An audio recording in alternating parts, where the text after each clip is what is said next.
Ma taraktu ba'di fitnatan hiya adhar 'ala rijal minan nisa. Tidak aku tinggalkan setelah sepeninggalanku fitnah yang paling berbahaya bagi laki-laki kecuali wanita. Ini rangkaian dari hadis-hadis tersebut. Maka seorang ingin mengambil faidah dari ipar adalah maut, mohon maaf, bukan berarti kami mencela, tapi dengan cara menonton ini maknanya mencari solusi mendatangkan mudarat. Ada ikhtilat di sana. Yang kedua, melihat orang yang tidak layak untuk kita lihat. Dia pakai jilbab. Baik, kalau pakai jilbab wajahnya tetap terlihat. Kalau kelihatan dia menarik orang yang melihatnya, maka itu juga akan menimbulkan fitnah. Dan jamaah yang dirahmati Allah, ini yang pertama akan kita tekankan. Jadi yang kemudian belum pernah, mudah-mudahan kajian kita ini bukan motivasi supaya kita bisa mendownload filmnya kita tonton. Dan yang mungkin sudah pernah tapi setengah, jangan dilanjutkan. Dan yang sudah pernah full, istighfar kepada Allah Subhanahu wa ta'ala. Jamaah yang dirahmati Allah Subhanahu wa ta'ala, kita baca hadisnya karena ipar adalah maut berasal dari hadis Nabi. An Uqbah bin Amir, dari Uqbah bin Amir radhiyallahu anhu, anna Rasulullah sallallahu alaihi wasallam qala, bahwa Rasulullah sallallahu alaihi wasallam bersabda, iyyakum wad-dukhul 'alan nisa. Hendaklah kalian menjauhi masuk di tempat-tempat wanita. Nanti kita jelaskan tempat wanita seperti apa. Dan termasuk pula jamaah kamar mandi khusus untuk wanita. Di masjid ada ikhwan, akhwat, laki-laki, perempuan. Kata Nabi, jangan kalian masuk ke tempat-tempat wanita khusus untuk wanita. Faqala rajulun minal ansar, maka salah seorang dari sahabat Ansar bertanya kepada Nabi sallallahu alaihi wasallam, ya Rasulullah, afara'aital hamd, bagaimana menurutmu ipar? Qal, Nabi sallallahu alaihi wasallam mengatakan, alhammu maut, al-mautu, ipar adalah maut. Di sini al-maut itu ada alif lamnya. Kita bicara maknanya. Kami ulangi lagi jamaah Bapak Ibu, mudah-mudahan kita tetap fokus. Al-mautu terdapat alif lam. Padahal di dalam bahasa Arab dia sebagai khobar. Khobar itu kalimat atau kata yang datang setelah mubtada. Dan khobar, jika dia berasal dari satu kata, maka hukum asalnya tidak boleh ada alif lam. Contoh, kita mau mengatakan kursi ini bagus. Al-kursiyu jamilun. Kursi itu adalah kursi yang bagus, atau kursi itu bagus. Kita ingin mengatakan seorang thalib, seorang santri yang cerdas. At-thalibu mahirun, santri itu cerdas. Tidak ada alif lam. Tapi kenapa di sini ada alif lam? Bukan Rasul yang salah, tetapi ada sebuah faidah yang besar dari dimasukkannya alif lam kepada khobar, yaitu apa? Disebutkan oleh Syekh Muhammad bin Shalih Al-Utsaimin, yufidul hasr, menunjukkan ipar itu benar-benar maut. Tidak ada yang lain kecuali maut. jika kemudian seorang melakukan sebelumnya, yaitu masuk berkholwat dengan ipar. Nah, ini mengerikannya di sini. Yufidul hasr. Seperti kalau kita baca hadis ad-dinun nasihah. Ada alif lamnya? Ada. Artinya tidaklah agama itu kecuali nasihat. Yufidul hasr. Tidaklah ipar itu kecuali maut. Jamaah yang dirahmati Allah, bukan berarti kita musuhi ipar. Itu saudara. Maknanya bagaimana? Dia dianggap maut jika seorang kemudian bermudah-mudah mengakibatkan berkholwat dengannya. Jamaah yang dirahmati Allah Subhanahu wa taala, wali muslimin, dan dari riwayat Muslim, an Abi Tahir an Ibni Wahbin, dari Ibnu Wahab, qal, beliau mengatakan, sami'tul Laitsa yaqul, aku telah mendengar Al-Lais mengatakan, alhammu ahuz zauj, ipar itu saudaranya suami, wa ma asbahahu min aqaribiz zauj, dan yang semisalnya dari kerabat suami. Ipar itu apa? Saudaranya suami. Kalau kita laki-laki, ipar adalah saudaranya istri. Saudaranya saja, ada seorang menikah, kakak adik perempuan semua, kakaknya dinikahi fulan, adiknya ipar. Maka adiknya itu apa? Tidak boleh dinikahi, tapi sifatnya mahram muakkad, mahram yang di situ terbatas. Kapan masih ada hubungan dengan mbaknya sebagai suami istri, maka adiknya ipar. Tapi kalau sudah tidak ada hubungan, disebut ipar atau tidak? Tidak. Contoh, mbaknya meninggal, bukan kita berdoa, contoh. Mbaknya meninggal, adiknya masih ada, ipar atau tidak? Adanya ipar kalau masih ada istrinya. Dan ini mahramnya muakkad, terbatas. Kapan tidak ada hubungan suami istri, dia sudah bisa dinikahi. Kita bicara fikih. Kalau bicara norma, silakan Bapak Ibu ukur sesuai dengan adat atau kebiasaan setempat. Kira-kira layak atau tidak, kan begitu. Tapi kalau bicara fikih, boleh-boleh saja. Jemaah yang dirahmati Allah Subhanahu wa taala. Maka Al-Imam An-Nawawi rahimahullah taala mengomentari hadis ini. Hadis tadi diriwayatkan oleh Imam Bukhari. Kalau udah Bukhari yang meriwayatkan, apalagi ada pada sahihnya, berarti hadis itu sahih. Waalaikumsalam. Dan ini Al-Imam An-Nawawi mengomentari hadis ini. Imam Nawawi mengomentari hadis di mana, Bapak Ibu? Di Al-Minhaj. Al-Minhaj syarah sahih Muslim. Maknanya ini juga diriwayatkan oleh Imam Muslim. Imam Nawawi, Al-Imam An-Nawawi punya syarah sahih Muslim.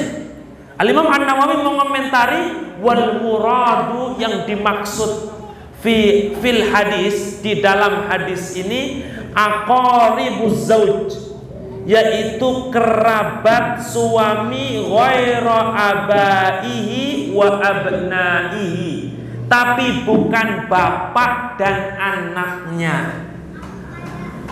Kalau bapak itu mahram selama-lamanya, tidak ada mantan mertua. Walaupun kita sedang bicara fikih, Bapak Ibu. Kalau norma mungkin tidak bernorma di tempat kita. Ini contoh. Ada salah seorang menikah dengan seorang wanita, wanita itu punya ibu. Ketika sudah tidak lagi ada ikatan pernikahan, maka apa?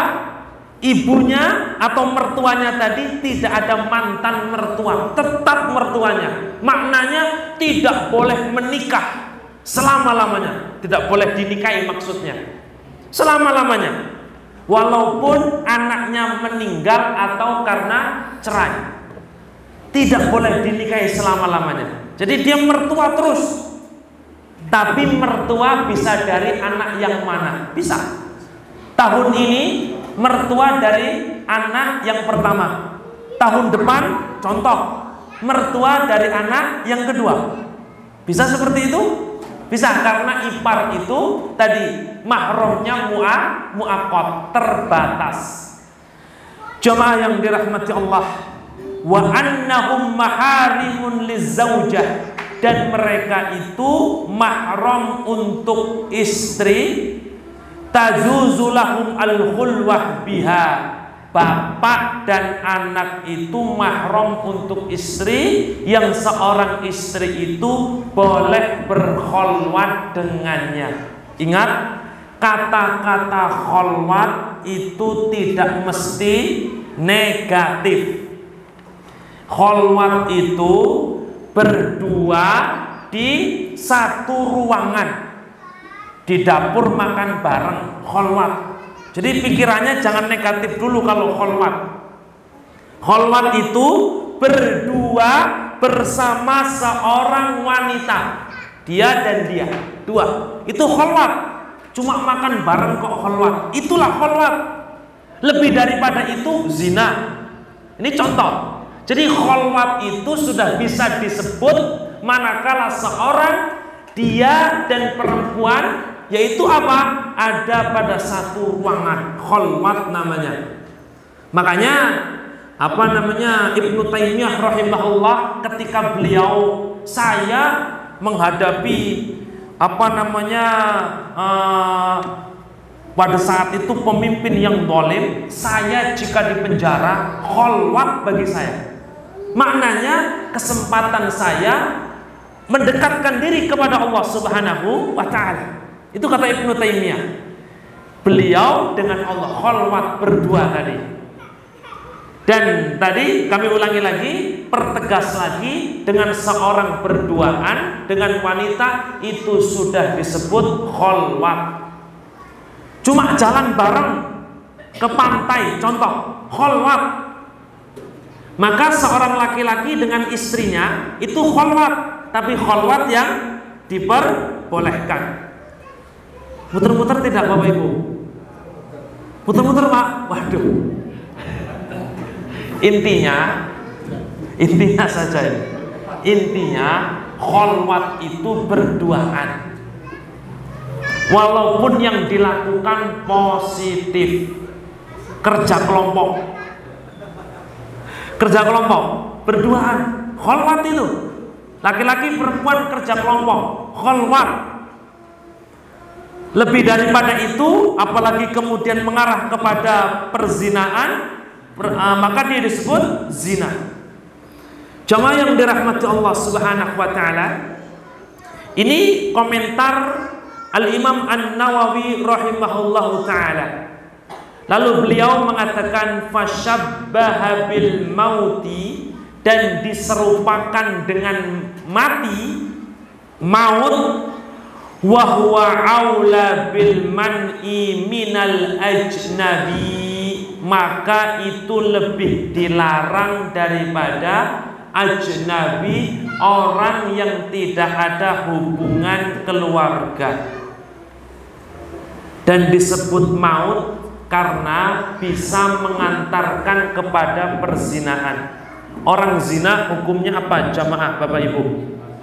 Kalau dia sudah nikah, dirajam.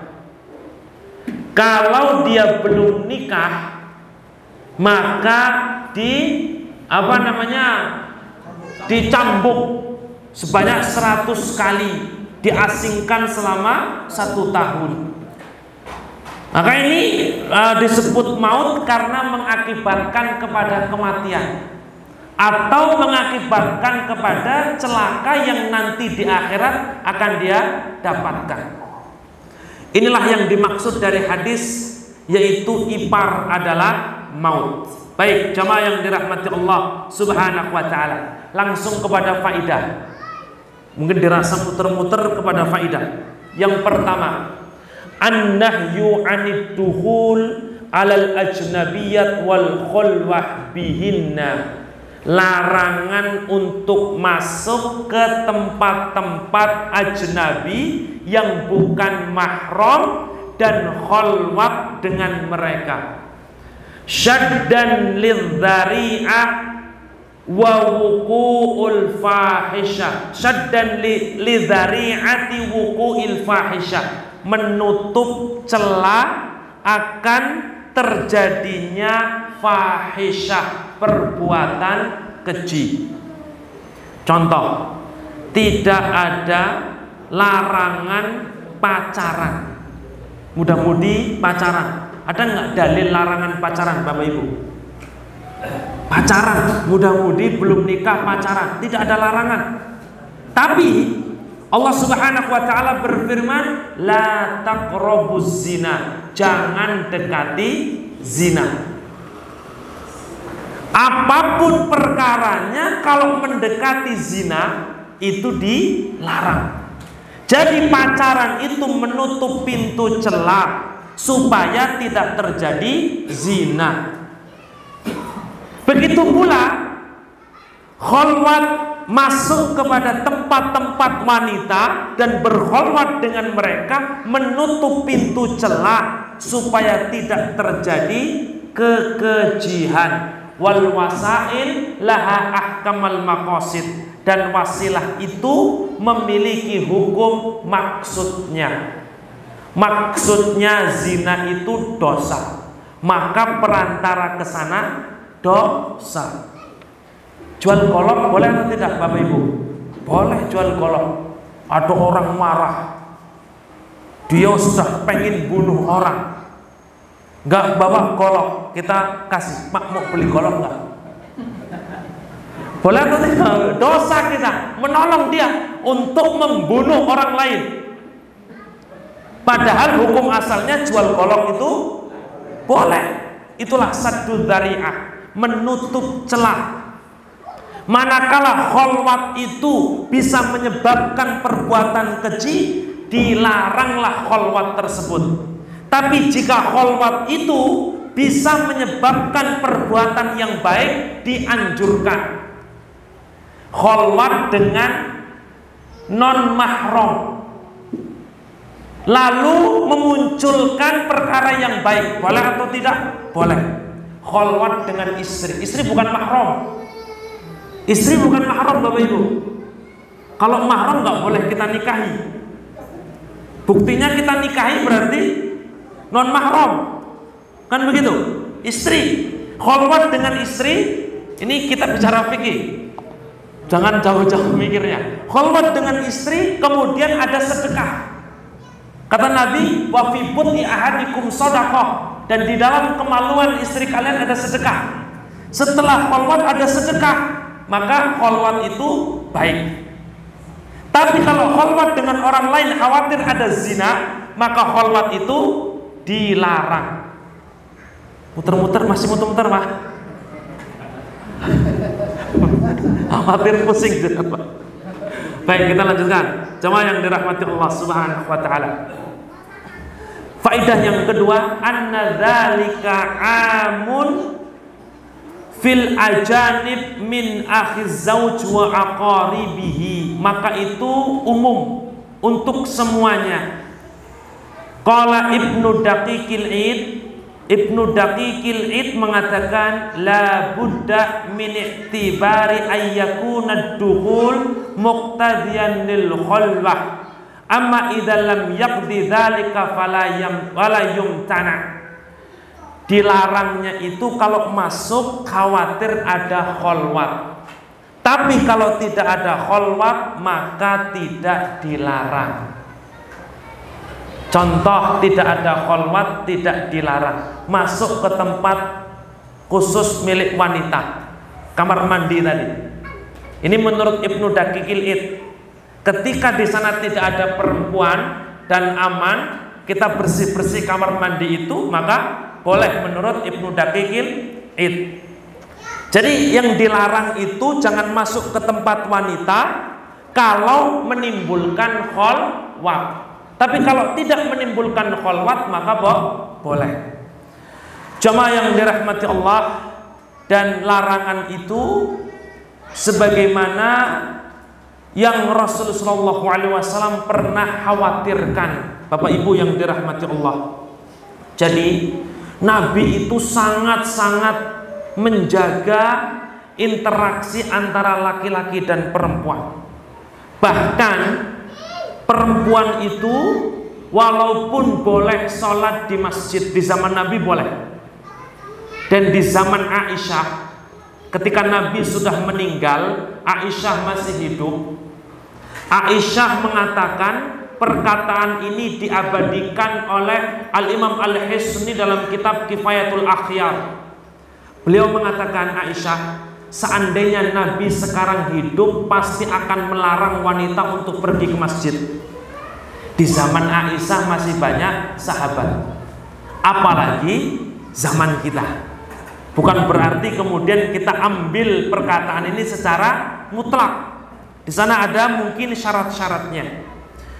Jadi di zaman Nabi SAW wanita sholat di masjid. Ini upaya Nabi agar orang itu tidak kholwat dengan wanita dan tidak mungkin bercampur baur, yaitu ikhtilat. Ikhtilat itu bercampur baur. Apa yang kemudian disampaikan oleh Ummu Salamah, beliau mengatakan, kana Rasulullah sallallahu alaihi wasallam idza sallama, Nabi itu ketika salam dari salat, qaman nisa hatta hina yaqdi taslimahu. Perempuan, wanita-wanita itu berdiri ketika Nabi mengucapkan salam. Kapan Nabi salam, wanita langsung berdiri. Wa makasa yasiron qabla ayyakum. Lalu Nabi pun berhenti sejenak sebelum beliau berdiri. Assalamualaikum warahmatullah, assalamualaikum warahmatullah. Perempuan biar keluar dulu. Nabi berhenti sejenak supaya tidak ada ikhtilat. Ini luar biasa, Nabi yang dijamin masuk surga. Sampai seperti itu menjaga dirinya dari berikhtilat dengan wanita. Dan jamaah yang dirahmati Allah Subhanahu wa taala, Ibnu Syihab mengatakan, fa'ara wallahu a'lam. Aku memandang dan Allah lah lebih tahu, anna muksahu, bahwa duduknya Nabi likayyan fudan nisa qabla ayyudrikahunna min siraf minal qaum. Jadi Nabi itu berhenti supaya manusia itu bisa pergi, sehingga jamaah laki-laki tidak menjumpai mereka. Ini menurut Ibnu Syihab. Dan jamaah yang dirahmati Allah Subhanahu wa taala, Ibnu Hajar mengatakan, Ibnu Hajar ini fi ma'ridi dzakarahu li fawaidin hadzal hadis fihi ijtinabu mawadi'it tuhum. Jadi meninggalkan tempat-tempat yang membuat orang curiga. Meninggalkan tempat membuat orang curiga. Wa qara'atu mukhalatir rijali lin nisa fit turuqat, dan membenci bercampurnya wanita dan laki-laki di jalan. Jadi Nabi berhenti sejenak, laki-laki jangan berdiri dulu biar perempuan pulang. Menurut Ibnu Hajar, karena Nabi tidak menyukai kalau perempuan dan laki-laki nanti campur di jalan, pulang bareng. Itu menurut Ibnu Hajar. Fadlan anil buyut, apalagi berduaan di rumah. Apalagi berduaan di rumah, ini lebih dikhawatirkan. Dan Ibnu Umar mengatakan, beliau pernah mengatakan, lau tarokna hadzal bab lin nisa, seandainya kita jadikan pintu satu ini khusus untuk wanita, pintu ikhwan, pintu akhwat. Kata Ibnu Umar, satu pintu untuk wanita. Maka dikatakan Nafi', yaitu muridnya Ibnu Umar, mengatakan falam yadkhul minhu Ibnu Umar hatta mat. Dan Ibnu Umar ketika sudah dibuat pintu khusus untuk wanita, tidak pernah masuk melalui pintu itu sampai meninggal dunia. Nah, ini ya bukan berarti kita meremehkan dan bukan berarti kita tasaddud, memberatkan diri, tapi berhati-hati tadi. Sebagaimana Ibnu Umar, ada pintu khusus untuk akhwat, dia tidak mau masuk melalui pintu itu sampai beliau meninggal dunia. Ketika sudah khusus ada pintu untuk perempuan. Jemaah yang dirahmati Allah Subhanahu wa taala. Dari Abi Usaid Al-Ansari radhiyallahu anhu, beliau mengatakan, sami'tu Rasulullah sallallahu alaihi wasallam yaqul, aku pernah mendengar Nabi sallallahu alaihi wasallam mengatakan, bersabda, wa huwa kharijun minal masjid, berada di luar masjid. Jadi kisahnya begini Bapak Ibu, Nabi pernah berada di luar masjid lalu berbincang-bincang. Ternyata ketika Nabi berada di luar masjid, laki-laki dan perempuan itu berkumpul, menimbulkan mereka berikhtilaf. Kami ulangi lagi, dengarkan ceramah ikhtilaf. Nabi di luar ruangan, ini kan sedang berbicara. Ada orang-orang kumpul untuk mendengarkan faidah dari Nabi. Tapi laki-laki perempuan ini bercampur. Apa kata Nabi? Istakhirna, hendaklah kalian perlambat. Akhir, maknanya biarkan laki-laki dulu. Istakhirna, fa inna laisa lakunna an tahquqna thariq. Bukanlah untuk kalian itu memenuhi jalan. Jangan kalian memenuhi jalan. Alaikum bihafatit thariq. Hendaklah kalian itu berada di pinggir-pinggir jalan. Ketika Nabi mengucapkan itu, ada salah seorang wanita dari sahabiah yang sampai nempel tembok, bajunya kecantol. Kecantol tembok maksudnya. Saking mepetnya kepada tembok, jangan sampai terkena laki-laki, bersentuhan dengan laki-laki. Kira-kira kalau sekarang ada orang bilang begitu, lebay atau tidak Bapak Ibu? Ini zaman Nabi ini, di zaman Nabi. Hadis ini dihasankan oleh Syekh Al-Albani rahimahullahu ta'ala. Jadi Nabi lagi ceramah tadi, orang ikhtilaf, yang perempuan jangan penuhi jalan. Akhirnya mereka minggir mepet ke pinggir jalan, biar laki-laki bisa lewat sehingga tidak bersentuhan dengan perempuan. Sampai-sampai tadi ada satu perempuan yang dia nempel ke tembok, pakaiannya kecantol tembok. Jamaah yang dirahmati Allah Subhanahu wa taala. Dan begitulah Nabi sallallahu alaihi wasallam mendidik sahabat-sahabatnya supaya mereka benar-benar terhindar dari api neraka. Oleh karenanya Syekhul Islam Ibnu Taimiyah pernah menuturkan, ketika orang-orang muhajirin pergi hijrah ke Yathrib, ke Madinah. Pada saat itu mereka belum punya rumah sehingga mengandalkan seadanya. Ada rumah dihuni oleh beberapa orang. Maka apa yang dilakukan oleh Umar bin Khattab, bahwa Umar bin Khattab radhiyallahu anhu ya'murul uzzab, memerintahkan uzzab, orang-orang yang belum menikah. Uzzab mufradnya azib. Kalau ditanya hal anta azib, Nah, anak azib. Azib itu belum menikah. Jamaknya uzab. Orang-orang yang belum menikah, alla taskun bainal mutaahilin, agar tidak tinggal bersama orang yang sudah berkeluarga. Maksudnya berkeluarga, dia bawa istri. Ketika dia bawa istri, jangan sampai bujang tinggal di situ juga.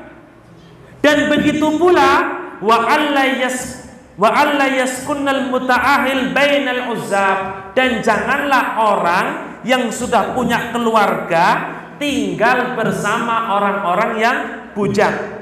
Wa hakadha fa'alal muhajirun, beginilah yang dilakukan oleh orang-orang muhajirin lamma qadamul Madinah ala ahdin Nabi sallallahu alaihi wasallam, ketika mereka sampai di Madinah di zaman Nabi sallallahu alaihi wasallam. Bahkan Umar bin Khattab, Bapak Ibu yang dirahmati Allah, kita kemarin sempat mendengar ada orang pacaran tapi syar'i, yaitu umroh bareng. Ini pacaran tapi syar'i, umroh bareng. Umar itu pernah dikisahkan oleh Abi Salamah, intahaitu ila Umar bin Khattab, aku pernah menjumpai Umar bin Khattab wa huwa yadribu rajulan wa nisaan fil haram, memukul laki-laki dan perempuan di tanah haram. Di Mekah laki-laki perempuan dipukul oleh beliau. Apa alasannya? Ala haudin yatawaddauna minhu hatta farraqa bainahum, karena mereka berkumpul wudu di satu tempat. Wudu di satu tempat. Wudu untuk apa Bapak Ibu? Untuk sholat, untuk ibadah. Wudu ibadah, bukan, mohon maaf, mandi bareng, tidak. Wudu adalah ibadah untuk sholat. Tapi Umar memukul supaya mereka berpisah. Summa qal, kemudian Umar mengatakan, ya fulan, wahai fulan, qulta labbaika wa sa'daika, engkau mengatakan labbaika wa sa'daika, labbaik Allahumma labbaik. Maka Umar mengatakan la labbaik wa la sa'daik, tidak ada labbaik, tidak ada sa'daik. Maknanya percuma kamu itu haji. Hari ini Anda ingin ibadah tapi ikhtilat. Alam amuraka an tattakhid hiyadun lirrijali wa hiyadun linnisa, bukankah aku telah perintahkan kepadamu untuk mengambil tempat khusus untuk laki-laki, tempat khusus untuk perempuan. Wudulah di tempat yang telah saya sediakan, khusus laki-laki, khusus perempuan, jangan bergabung. Ini Umar bin Khattab. Kira-kira kalau ada orang begitu, keras atau tidak Bapak Ibu sekarang? Keras ini orang. Ini Umar. Beranikah kita mengatakan Umar keras? Ini Umar bin Khattab. Jamaah yang dirahmati Allah Subhanahu wa ta'ala. Oleh karenanya ketika kita renungkan, Ibnul Qayyim mengatakan, wa min dzalika anna waliyal amri, dari situ bahwa pemimpin kaum muslimin yajib alaihi ayyamna ikhtilatur rijali wan nisa, wajib untuk melarang ikhtilatnya laki-laki dan perempuan fil aswaq, di pasar, wal faraj, di tempat keluar, wa majami'ir rijal, dan di tempat perkumpulan-perkumpulan laki-laki. Bukan dilarang yang terjadi disediakan alat kontrasepsi. Waliyadzubillah. Untuk apa alasannya? Supaya yang pelajar sudah nikah tidak hamil duluan, bisa fokus belajarnya. Pertanyaannya, apakah telaten? Tanya, sudah nikah, mana surat nikah, mana buku nikah, ketinggalan, kasih. Ternyata dia berdusta, bohong, dan seterusnya. Ini mohon maaf bukan solusi. Solusinya adalah dikembalikan kepada iman, dikembalikan kepada ketakwaan kepada Allah Subhanahu wa ta'ala.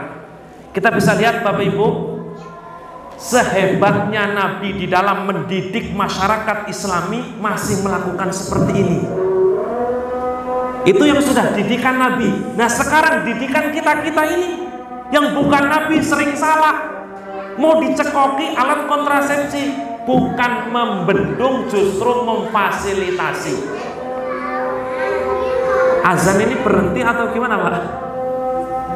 Berhenti. Masih ada sebenarnya beberapa poin lagi. Kalau nikah, terlanjur nikah, sedangkan dia nggak sah, anaknya nanti dinasabkan ke siapa? Nah, yakin Pak? Di makalah saya nggak? Baik, makanya mungkin nanti bisa kita teruskan atau ditanyakan Pak. Jadi resmi acaranya. Saya tidak menambah penjelasan tapi menjelaskan pertanyaan. Jazakumullah khairan katsiran karena sudah terdengar suara azan. Subhanakallahumma bihamdika asyhadu an la ilaha illa anta astaghfiruka wa atubu ilaik. Wassalamualaikum warahmatullahi wabarakatuh.